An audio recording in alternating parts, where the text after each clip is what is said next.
له مدة 3 أيام. قال: إذا بقي هناك مخالف فاضربوا عنق هذا المخالف كائنا من كان.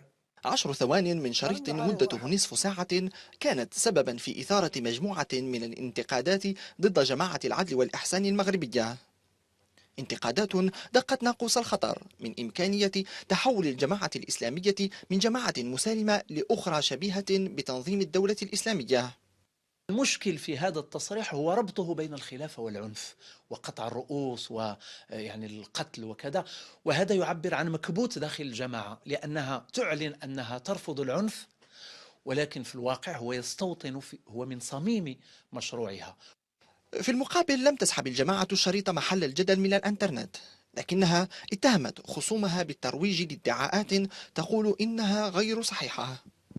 أنجز أكثر من 5 أشرطة، وهذا الشريط الخامس وفي أكثر من نصف ساعة، فاجتزئت هذه الكلمة وأخرجت عن سياقها وأصبحت مثل من يقول ويل للمصلين. يجب الاستماع إلى الشريط كله، ففيه أجوبة كافية شافية. الجميع يعلم موقف جماعة العدل والإحسان من العنف. نحن ننبذ العنف.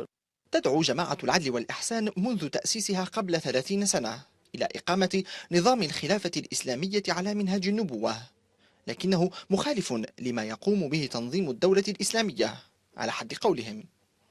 حينما نتحدث عن الخلافة ويتحدث المسلمون عن الخلافة، فهم يتحدثون عن الأخوة الإسلامية، عن المحبة الإسلامية، عن دولة إسلامية عامة، لا قطع الرؤوس وسبي النساء والأطفال. هذا نحن نكرهه ونحاربه.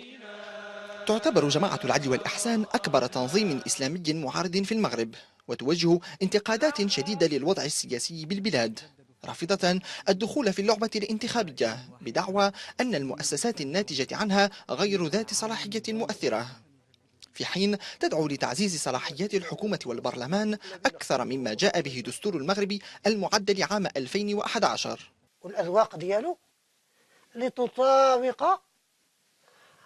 مراد الله.